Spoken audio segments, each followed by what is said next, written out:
Welcome to our channel Parvati's kitchen and vlogs. వీడియోలోకి వెళ్ళే ముందు ఎవరైనా నా ఛానల్ని సబ్స్క్రైబ్ చేసుకొని వాళ్ళు ఉంటే తప్పకుండా సబ్స్క్రైబ్ చేసుకోండి. అలాగే వీడియో నచ్చితే తప్పకుండా లైక్ కూడా చేసేయండి. ఇక లేట్ చేయకుండా వీడియోలోకి వెళ్ళిపోదాం. ఈరోజు నేను అలసంద గారెలు ఎలా చేయాలో చూపించబోతున్నాను. అలసంద వడలు అంటారు కదా, కొన్ని ప్రాంతాలలో వీటిని బొబ్బర్లు అని కూడా అంటారు కదా, ఆ గారెలు అనమాట. ఇవి చికెన్ కర్రీతో, మటన్ కర్రీతో, అలాగే నాటుకోడి కర్రీతో, ఎర్ర కారంతో చాలా చాలా బాగుంటుందన్నమాట. తప్పకుండా ఒకసారి ఈ కాంబినేషన్లో ట్రై చేసేసేయండి. ఇక లేట్ చేయకుండా ఈ గారెలని ఎలా చేయాలో చూసేద్దాం. ముందుగా అలసంద బేడలు తీసేసుకొని ఒక నైట్ మొత్తం పొట్టు లేకుండా తీసేసుకున్నాను. మీరు పొట్టువైనా తీసుకోవచ్చు. ఒక నైట్ మొత్తం నానబెట్టుకోవాలి. మార్నింగ్ నీట్గా పొట్టు పోయేలా వాష్ చేసేసి వడపోసి పెట్టేసుకోవాలి. నీట్గా వాష్ చేసేసుకోవాలి. తర్వాత ఆనియన్ ముక్కలు తీసేసుకోవాలి. ఒక 2-3 ఆనియన్స్ తీసేసుకొని కచ్చా పచ్చా చేసి పెట్టుకోవాలి. తర్వాత మన కారంకి తగ్గట్టు పచ్చిమిర్చి, అలాగే కల్లుప్పు వేసేసుకొని ఇలా దంచుకోవాలి.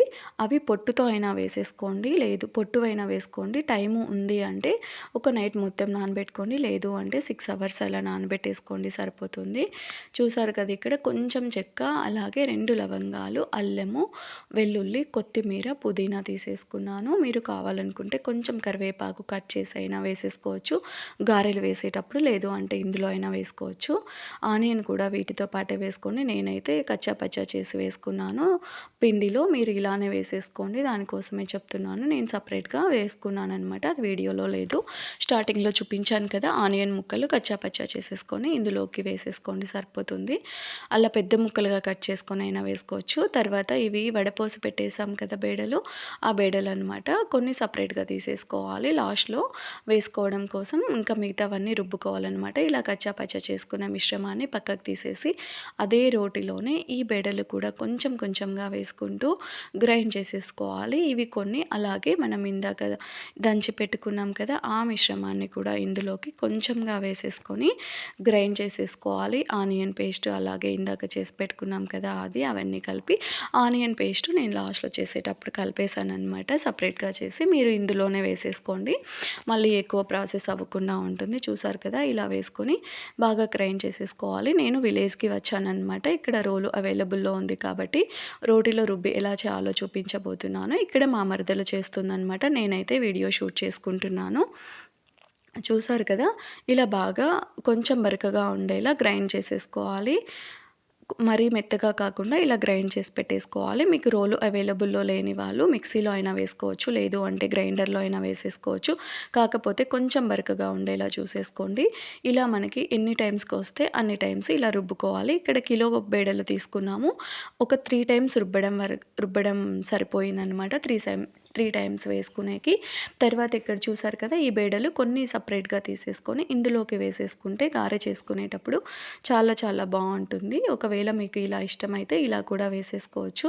అక్కడెక్కడ తినేటప్పుడు అవి తగులుతూ ఉంటే చాలా బాగుంటుంది. తర్వాత ఆయిల్ హీట్ అయిన తర్వాత మీరు కావాలనుకుంటే ప్లెయిన్గా అయినా వేసుకోవచ్చు. ఆయిల్ హీట్ అయ్యాక ఇలా ఒక క్లాత్ తీసేసుకొని క్లాత్ని బాగా తడుపుకోవాలి. తడపకుండా వేయకూడదు, తడిపేసి పిండి మనకి కావాల్సిన సైజులో పిండి తీసేసుకొని ఇలా స్ప్రెడ్ చేసేసి హోల్ పెట్టేసి ఇందులోకి వేసేసుకోవాలి. చూసారు కదా, ఇలా బాగా ఇలా అనుకోవాలి. ఇలా వేసేసి హోల్ పెట్టేసి క్లాత్ వేసినప్పుడు తడుపుకుంటూ ఉండండి మర్చిపోకుండా, లేదు అంటే పిండి మొత్తం అంటుకుపోతుంది. తర్వాత ఆయిల్లో మనం తీసుకున్న ఆయిల్కి తగ్గట్టు గారెలు వేసేసుకోవాలి. మరి ఎక్కువగా వేయకుండా ఇలా కొంచెం గ్యాప్ ఉండేలా వేసేసుకోండి, సరిపోతుంది.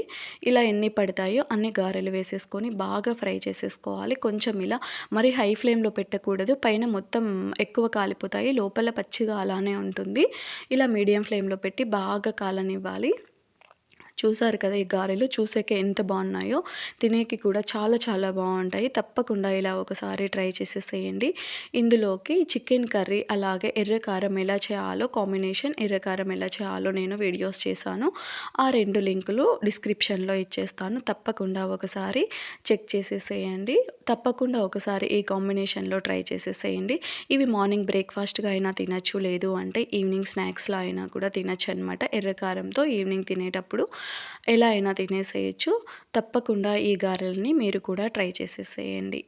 Thank you for watching this video.